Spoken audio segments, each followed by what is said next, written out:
Hello, witches. Welcome back. Today, like I mentioned last week, we are jumping back into more book reviews because I wanted to talk about February. And like I mentioned in that video, this one is going to be much shorter because I only read 5 books in February as opposed to the 21 that I read in January. Lots of reasons for that that I will not go over in this video. So we are just going to hit up those 5 books and then we are going to talk unboxing. So I've got a fun box here that I was sent from Magical Butterfly Spirit, and I will have all the information linked below. So let's talk books first, and then we will jump over into unboxing and seeing what's inside here. This is my always fully booked tracker. Let's talk first witchcraft books because I don't count those in my 5 books that I read count because I think of my witchcraft and nonfiction reading as separate from my fiction reading, and therefore don't track as much like stats and pages and things like that as I do with fiction. So for the books in February, I think all 3 of them are going to be on the podcast. One you might have already heard. So I am going to just go through those relatively quickly. First up is Storytelling for Magic by Halo Quinn. I think that is the one that you might have already heard by the time that this video goes live. I have Modron by Kel Bandea and Naturally Modern Magic by Lacey Burbage. So I read all 3 of those in February, all good, all going to have been or will be on the podcast to chat about those books in depth if you want to hear the thoughts straight from the author. On to DNFs. The first 2 are like a soft DNF, and that is The Dragon Republic and The Burning God by R.F. Kuang. And those are the second and third books in that Poppy War trilogy, and I read Poppy War and really liked that one, and I want to this year like finish series that I started and that is one of them, and I just have not been in the mood to pick this up at all. I just love Poppy War, and I was like, I don't really know if I want to like keep going on this and like see that much. So they're softy enough for now. I'm like cross them off my list as like not going to worry about it. And I don't think I will get to them this year. So not a priority, and just decided not to worry about those. The other DNF, oh, what a disappointment. That is The Dryad Storm by Lori Forrest, and it is the finale in the Black Witch Chronicles. And I loved The Black Witch. The first and second book, I think there's 5 or 6 total. And I think the first and second book, maybe even the third, were really great. And I loved the story. I liked where it was going. And I don't know what happened with this 5th book. Like, I don't even know if it's the same author. It's definitely not the same editor because I don't think there was an editor. This was hundreds of pages of nonsense. I DNF'd. I didn't even like make it through, just skimmed through the rest of it because it was just terrible. Did not feel like the same writing. We completely lost the plot of the main character, like the Black Witch, the whole thing that this is supposed to be based around, completely lost her story in favor of all of these side characters who all had the same story. It was like focusing on their will they, won't they, love interest, getting that resolved, and then like going into the next character doing the same thing over and over again for hundreds of pages. Like I'm not going to read it. It was terrible, needed editing, and never came back to the original character. So like, what was the point? Like this book was terrible, and I DNF'd it relatively quickly, skimmed through, and according to the other reviews on Goodreads, I am not missing anything because everybody else had the same opinion that I did, and that is such a sad way. I don't know what happened, but sad way for that series to end. As for the 5 books that I did read, 0 of them were in print. I had 4 ebooks and 1 audiobook. The average rating was a 3, and it was a total of 2,152 pages. So obviously a huge drop off from January. I ended up giving 2 2-stars, 1 3-star, slightly rounded up, we'll get to that one, and 2 4-stars. So it averages right in the middle there for a 3-star month. And I'm hoping that March will be better because I didn't really have any wins, like big wins in February. And my rankings actually did go in order, like got better as the month went on. So that is how I'm going to give them to you, starting with the 2 stars. And starting with my first 2-star, that is going to be not the most popular opinion because I have said before that I'm not a fan of this author, and that is the reappearance of Rachel Price by Holly Jackson. And I have to stop falling for the Holly Jackson hype. I don't like her. I don't like her books, and that's fine.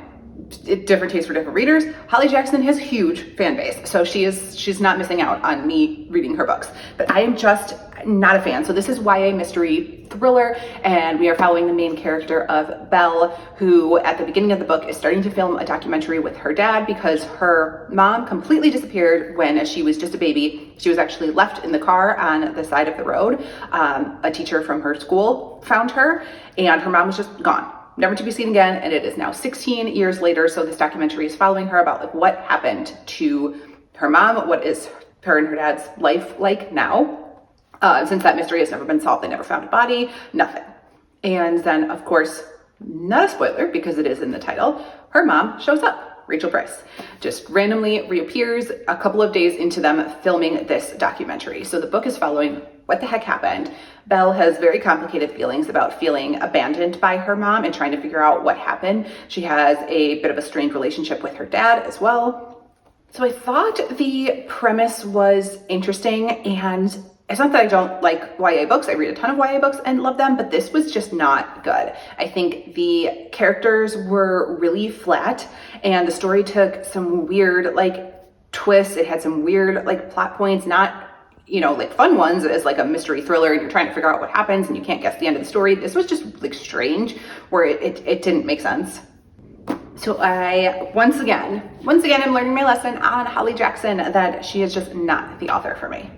Next up was The Tradwife's Secret by Leanne Child, and this comes out in May 22nd. This is a thriller. Also gave this 2 stars because I just did not love it. This is following Madison and Callie, and Madison is our tradwife. So that is very trending on social media. It is this idea of women, usually tradwife is associated with Christian values. So it is like going back to 1950s-ish and highlighting that as a time period that these women are trying to bring back as like the golden age of womanhood, and calling themselves tradwives because they're going back to those traditional values where the man works outside the home and the woman stays home and takes care of the kids and everything around the home, and then films that life and puts it on social media. And like all social media, it is just a highlight reel. So that has just definitely been a buzz in social media, on the news, like has gotten a lot of attention. So I think that topic is timely, and definitely calling it Tradwife's Secret is timely. So we are following Madison as she hires a new tutor, Callie, and it's this behind the scenes look of what is really going on in Madison's life and marriage, and Callie trying to navigate that as she tutors these kids. And Madison doesn't want her to teach like that Michelle Obama even exists, things like that they think is like too feminist, don't want the kids to learn, they want to raise them in these traditional values. So I thought that was interesting. And I'm in the middle of the road on that as far as my personal opinions, because I am a stay-at-home wife. I work from home, and my mom was a stay-at-home mom, so not knocking that lifestyle at all. I'm not a huge religion person, don't really like organized religion. And I generally hate social media and know that it is a highlight reel, and I try to stay off of it because it bugs me. And that, I think, is why I gave this 2 stars, because there are like interesting points and like interesting story as it goes along, as far as like the thriller aspect, I think was done well. It is only 320 pages, and even that I was like, I don't know that there's enough story here to have made this a full thriller. Like maybe it could have just been like a short story. Like I thought it was kind of repetitive in that.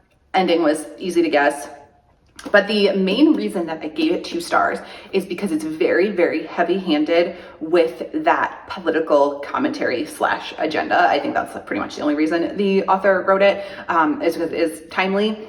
And it just really hits you over the head with that anti-tradwife, super feminist agenda. And I stay off of social media to avoid things like that. Either direction, the political commentary is too much. all around. Like I cannot take it. And I don't even watch the news, honestly. It makes me stressed, makes me anxious. I don't like seeing like the highlights on social media either. Like I just don't like following that stuff because I really do feel like it is bad for my mental health. And I also don't feel like I'm missing anything because I have so many people in my life that will alert me if something actually important happens. My husband does watch the news. My mom does.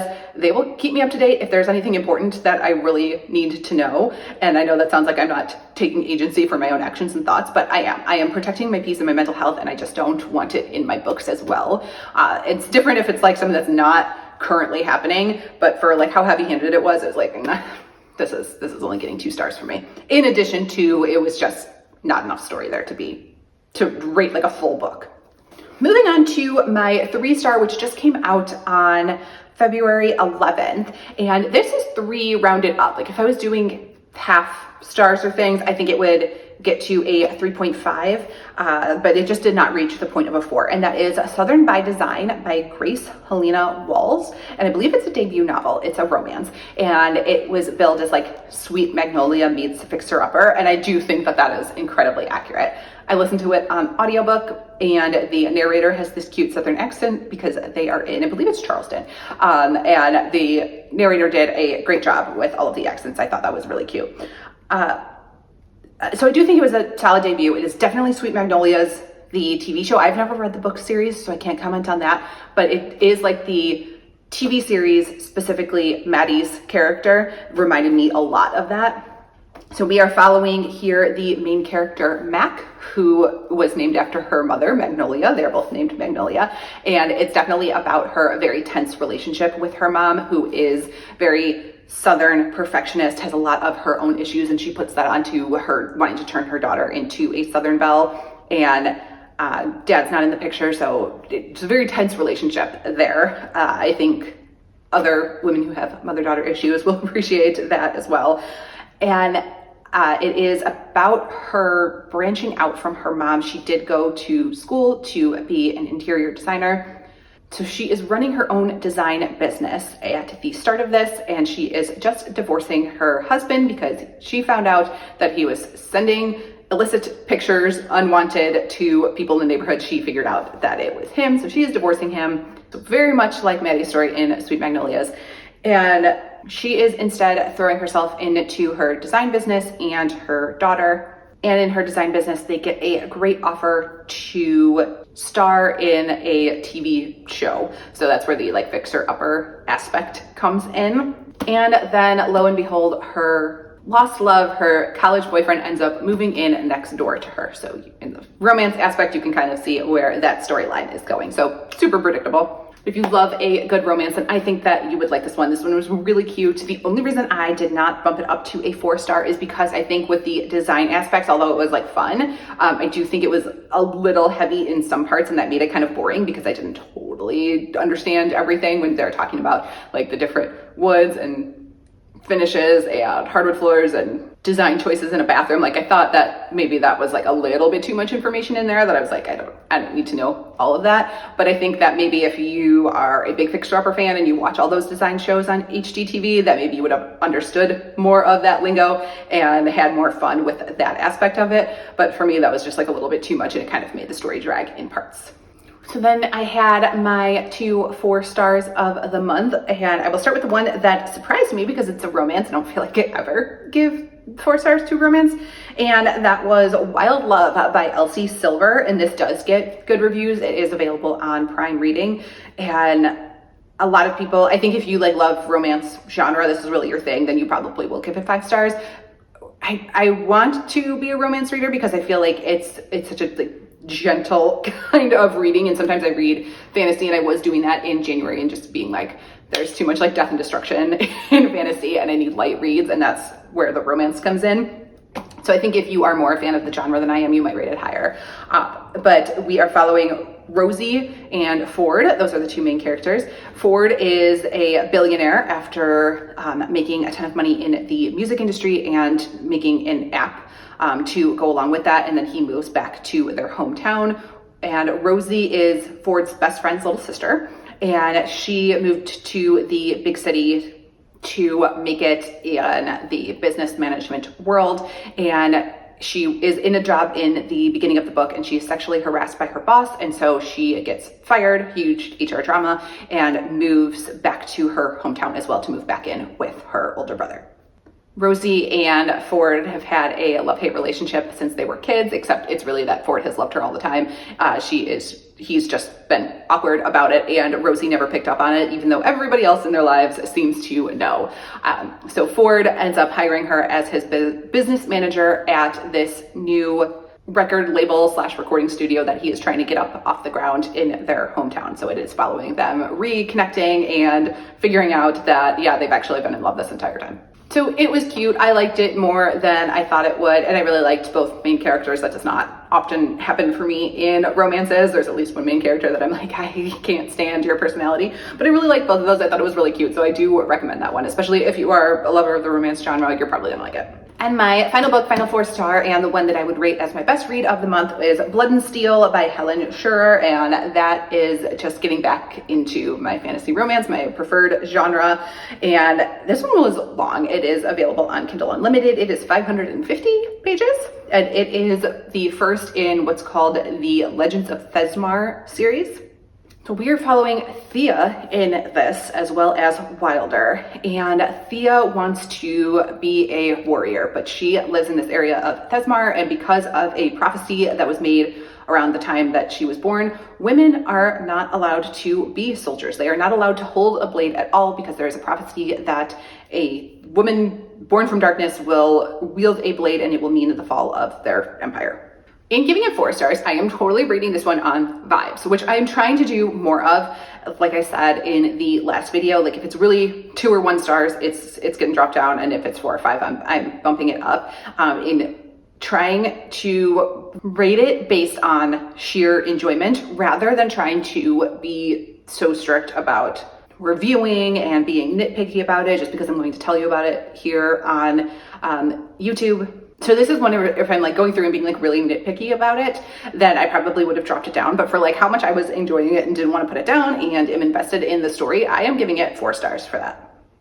So we start off with finding out that Thea, of course, has a hidden blade because she wants to be a soldier more than anything else, and she's been training in secret. And then we have Wilder come in, who is one of the premier soldiers. They're called war swords, and at the moment there's certainly 3 of them because you have to pass special trials, and there haven't been any good war swords lately. So they clash, of course, and he and the other 2 war swords are coming back to train this like new crop of kids that are coming up, Thea included. I say kids, but they're the like mid-20s, that are training and want to become soldiers and war swords. He, of course, catches her with this blade that she's not supposed to have, and secretly training, rats her out, and she is forced to go petition to the king to have the right to train and try to be a war sword.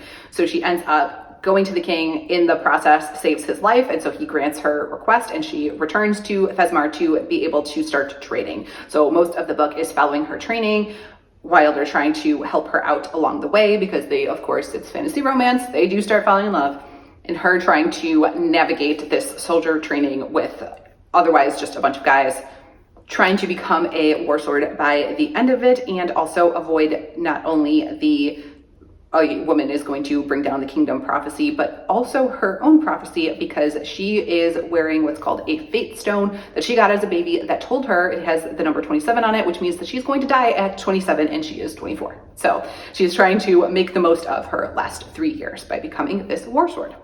So the reason I gave it 4 stars is because I liked the fantasy romance story. The reason it's not getting 5 stars is that both main characters are really annoying. Like I mentioned in the last book, I was excited that I actually really liked both main characters. In this one, neither of them. They're both really frustratingly annoying. So I do not love either of them. I have heard continuing in the series that they do get better, especially Wilder.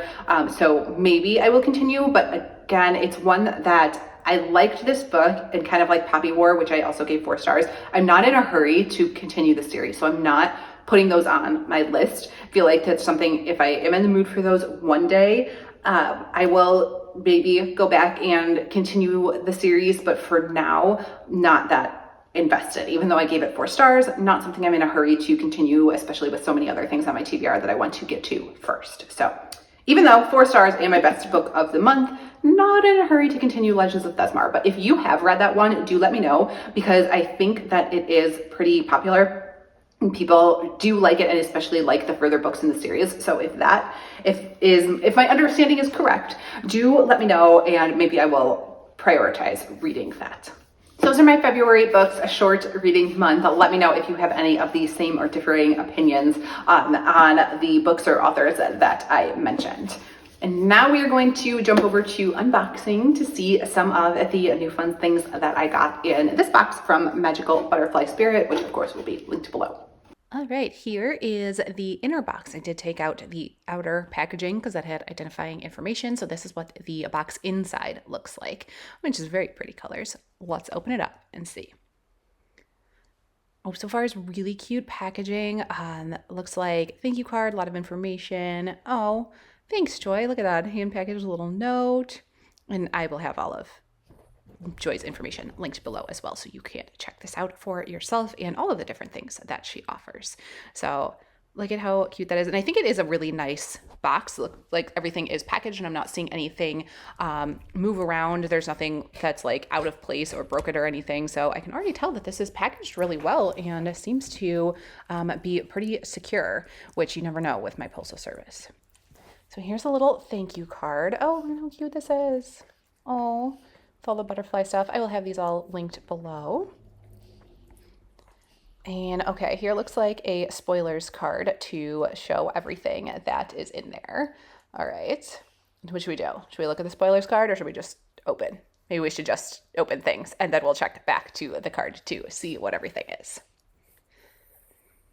So let's start, okay, right away. Oh, Miss Cleo. Yes, right away we're looking at this tarot deck here. Miss Cleo was a classic of the 90s, us 90s witches. You ever watched her on TV? Oh my gosh, that is so cute. Let's see. Oh, this looks like, oh, feels like a little like altar cloth picture. Oh, it goes along with the Cleopatra theme. It's definitely Cleopatra theme box. Look at how pretty this is. Oh my gosh. Okay. Well, rose gold, so you know I gotta grab it. That is my color of choice. I know I'm not wearing my rings right now, but my wedding ring is rose gold. Oh, this is a beautiful mirror. Okay, it is so hard to show a mirror on camera, but that is so pretty. Oh, look at the detailing on this. Oh, I love that. A lot of witches do not have like a small mirror to keep at their altar. I think this is super helpful for spell work. And a great size to, again, to keep at the altar. We got a bunch of little goodies in here. I see a ring, I see some cards, I see a coin, all kinds of things. Oh, so this is a QR code. Oh, and there's butterflies in the bag. Oh, cute, very cute. Okay, so this looks like her card with a QR code. So you can scan that to find more and probably go directly to the shop. And this, oh, this looks like a little affirmation card. Also adorable. I really love the color scheme in this one because pink and purple are my favorites. Oh, and it is a little ring here. Silver. Oh, with a star. Oh. And then you have a coin here. Oh, definitely going along with the Egyptian theme. And Cleopatra. Oh, that is really pretty. Okay, we're getting down. I think there's 2 more items. Looks like 2 more. All right, let's see what's in here. Nope, I lied. There's 2 in here. Oh, this is really well packaged. I appreciate that with all the bubble wrap. It is hard to ship glass things, especially oils. So let's see what we have here. Twin Flames. This looks like a spray of some sort. And this one is an oil. It's got a dropper. Money, honey, manifesting oil. Oh, this is going to be good for my video coming next week. We're going to talk all about that. Oh, that is going to be an absolutely useful little piece for my upcoming endeavors. And then we've got one last box here. Looks like the biggest item in here. And I don't think I missed anything else at the bottom. I think that's everything. But yeah, look at all that packaging. Okay, that was very helpful to have all of that in there because sometimes my postal service here in Chicago cannot be trusted and things arrive damaged. So I do appreciate when there's extra attention paid to packaging like this. Like I said, this was the inner box and there was an outer box. And oh, even the candle is all wrapped in the bubble wrap. Okay, so that is very nice. And it's got the paper shreds in here and you can see that there is more bubble wrap on the bottom. So yeah, appreciate having all of that. And you even, oh my gosh, Joy, you even have butterfly tissue paper. The packaging, the branding on this is immaculate. I love it. That is absolutely amazing. I can't believe you found all of this butterfly information. And here's the candle itself. It is Cleopatra, handmade. Oh, pretty. Oh, the purple is so beautiful. Oh, woodwick. Oh, I love woodwick candles. They sound so nice when they burn. Oh my gosh. Oh, it smells really good. Okay, big fan of this. You know I love a good candle. Let me make sure I got everything. Looks like it. Looks like more packaging at the bottom. So I think that I pulled everything out of here. Wow. Oh my gosh, there is so much in here. I cannot even believe everything that was packed into this box. So many fun things. And here is the spoiler card. So it is Cleopatra kit for abundance, beauty, and empowerment. Okay, perfect. Candle, tarot deck, rose gold mirror, money oil, twin flames, unisex perfume, and then surprise goodies. Oh my gosh. Oh, this was fantastic. Thank you, Joy. I am moved down to my living room. I've got my candle here and I am going to light it. I just wanted to say thank you to Joy from Magical Butterfly Spirit for sending this box out. This was definitely a mood booster for sure. And there's so many useful items in there that are specific to what I am planning for the months of March and April, money oil especially, but this candle just smells so good that I think I need to do this today. It is calling to me what I'm needing for the day. And Joy has a lot of really great, beautiful handmade products besides just the boxes. So I will have everything linked so you can check that out. But definitely going to be helpful for me. I think my next video next week is going to be about finances and the trouble that was February. And I think that a lot of these products in here are going to be helpful for turning that around because it is still really early in 2025. If you have like February gave me a sort of a defeatist attitude about my goals and about 2025. And then I realized like there's still 10 months of this year, like literally 80% of the year is still going to be happening. So I don't know why I'm acting like such a failure and I need to turn my mindset around. And this box is going to be very helpful for that. So thank you, Joy. Again, I will have everything linked below. Thanks so much for being here this week. Let me know which one is your favorite product and let me know again about the books if you agree or disagree. That's everything that I have for this video. I'll see you next week.